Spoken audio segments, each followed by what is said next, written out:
Yeah, basically I am. What I'd really like to see is that the federal government has nothing to do with it. You know, if you look at, no, I'm serious. It's on their land. No, it's not their land. See, that's the problem. The federal government's not supposed to own land. They absconded land back when we became a state, I believe, in 1912, and they were supposed to give it all back, and our governor just vetoed the bill and tried to get 43 million acres back. So the reality is this: the federal government, once again, here we go, is just too intrusive into our lives. I think according to the Constitution, someone can correct me if I'm wrong on this, they're allowed 10 miles around D.C. and military installations. That's it. Now, if you go back to Delaware, they don't own the size of a city back there. But here they own how much of this state? How did that happen? Because we're bigger than them? The federal government is out of control. These are state issues. We return the Constitution to the law of the land, and everybody that keeps talking about state sovereignty, that's how you get it. Then it'll be a local issue. You'll be talking to your state legislators and senators about the minor issues in this state and everything else. We don't belong in all these departments, education, energy, and all the rest of them. These are state issues, not federal. Jeff, federal government should be. All right, and then talk to me about interstate.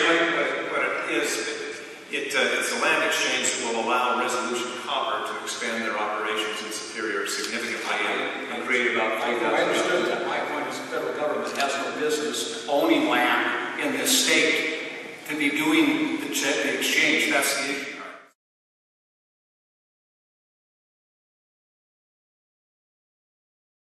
No, myself and every member of the delegation, I believe every member, signed a letter asking for the designation. Now, there are ways that the designation would be. And the last time it came up in the prior Congress, it was designation plus, if you will, that made it look as if it would engender earmarks in the future. I didn't sign that, neither did Congressman Chadwick. This one was cleaner, and it was signed by, I believe, every member of the delegation. And it just passed in the transportation bill last week, so it is designated.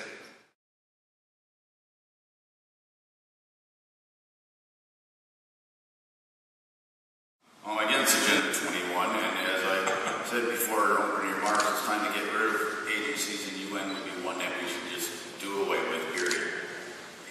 The private sector is much smarter than most of the people in Washington.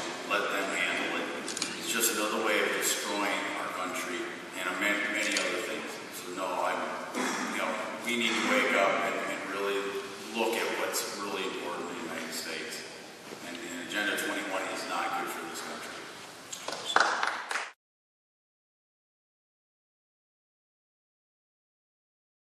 I think you have to take care of first things first. It's a common sense thing. I love to read books. I love C.S. Lewis. C.S. Lewis says, and I'll murder this quote, so don't take me word for word on this. When you put first priorities in second or third place, you often lose the first, second, and third priorities. When you put first priorities first, you often get the second and third thrown in for free. And for too long, we've let the federal government play football, political football, with our border, and say, oh well, we'll solve that. Let's go off to some other problem here. Let's go solve the people that are here problem or some other problem. What we need to do right now is very specific. We need to have people, troops on the border. We need to control our own border. You do that with more troops. You do that by finishing building the fence, both technologically and physically. But the question is, to get the votes in order to pass something, what would you put it into? I would just common sense. I'd go back to people and go around just like you do in a business board or anything else, where you go talk to people and explain to them why it makes sense for them to do this. Why right now we are destroying the lives of American families, frankly, of Hispanic neighborhoods as well. As I go around and talk to people, they talk about all the criminal element that comes in as a result of illegal immigration and people not wanting to call law enforcement. You have to go in and explain to them exactly why it's to their benefit to control our own border and to enforce the laws of the land.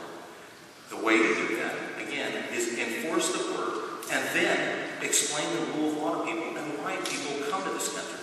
The issue of immigration started and played by the Democrats as a race issue or something else. It's not a race issue. I'm the oldest of 8 children. 6 of my brothers and sisters adopted. 5 are pursuing. The issue is the rule of law issue. If you don't like the rule of law, go look at other countries that that don't fall. Okay, so the law says, according to the law, we've got something like 11 million undocumented aliens in the country.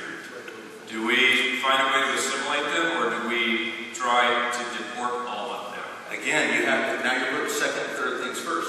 Well, that's the law. I mean, No one knows. we do. No, well, the law is no one knows that when you start quoting numbers like 11 or 12 million or 13, no one knows. You ban, says 24. Someone else says it's 30. No one knows because the federal government hasn't been doing their job. And different numbers require different solutions. And you can't get those solutions until you secure the border and then are able to take inventory and then figure out what you do there. And as Jeff said before, we need to fix a broken legal immigration system. That has to be done, but that can't be done until you control the border. It's a big issue, big question, especially with last week's decision. Let's have everybody weigh in on this. What's your solution? What's your fix to immigration? Okay, it's simple for me. Yeah, we need to secure the border with fences, with technology, and with boots on the ground, no doubt about it. I've talked to Sheriff Joe and others about this, but they tell you one thing very clearly. Anybody that says secure the border first means we're going to leave everybody in the house. It's like someone broke in your house, you call the locksmith, not the cop. We have to deport these people, and some will self-deport. Eisenhower did it in '56. I always hear politicians talk about a line in the sand. How about one in cement for a change? Ronald Reagan did that. He used to try a line like right here, and everybody knew that's where he was going to stay. He wasn't going to move. Our problem is all these people move around all the time. We never know where they are. It depends on the election cycle. We can deport people in this country. Over 50% of them here at one time legally through visitor visas and worker visas. We know where they are. They're still at Microsoft, they're at Raytheon, they're all over the place. We know where they are. We need to go on Monday and pick them up and take them out of here and video and put on the news and let people know if you leave here on your own, self-deport, you can go back to your home country and reapply to come back in. But if we take you out of here, you're done. You'll never come back. You're finished. There needs to be a rule of law. If we don't abide by our own laws, why do we expect anybody else to? And I'm a little resentful of people saying it's different for illegals. I watched American Greed the other night. A husband and father stole in the stock market. When he got caught, they lost everything. His kids were on the street. But if you come here illegally, you get a free pass to college, you get amnesty, you go to the service, and then your parents can come and become citizens. And I know Mr. McCain put this forth at the DREAM Act of his, and Jeff did his Strive Act. I don't want illegals in this country of any kind.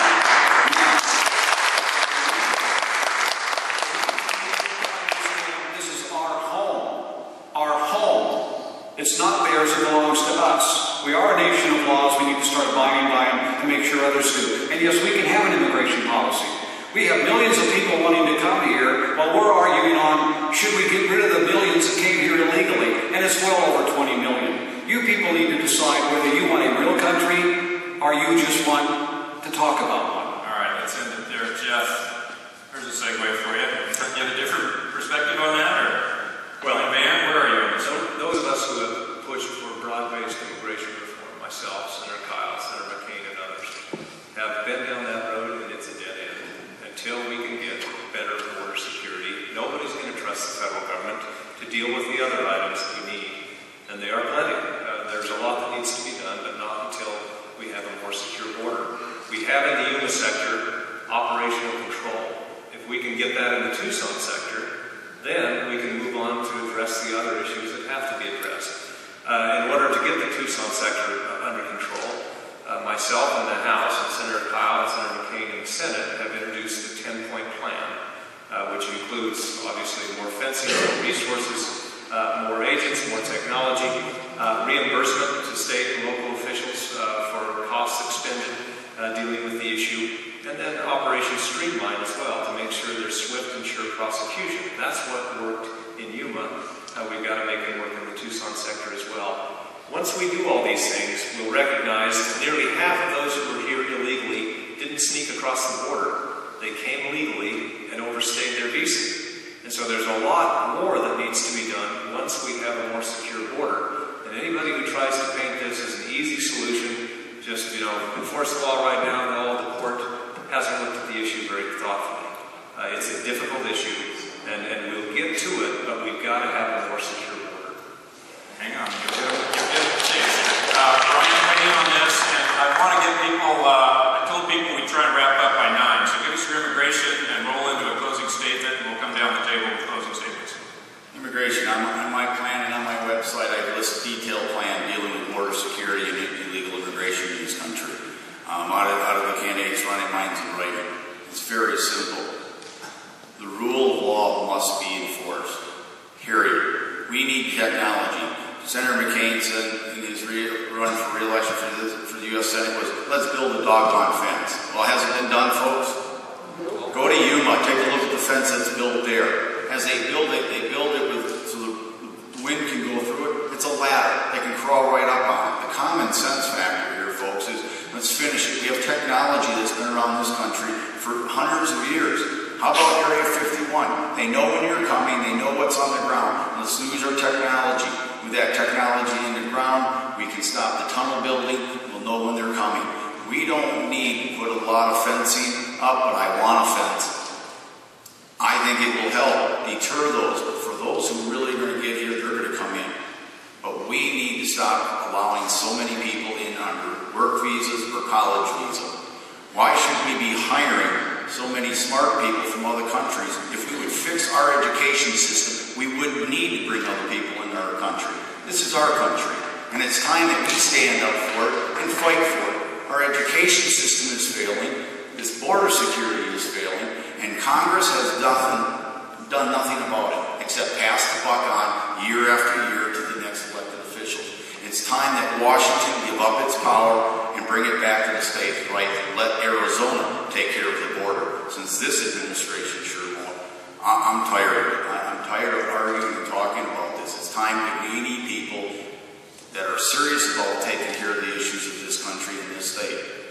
And that's why I'm running. It's time to put politics and the politicians to bed and elect leaders who are willing to work for the American people.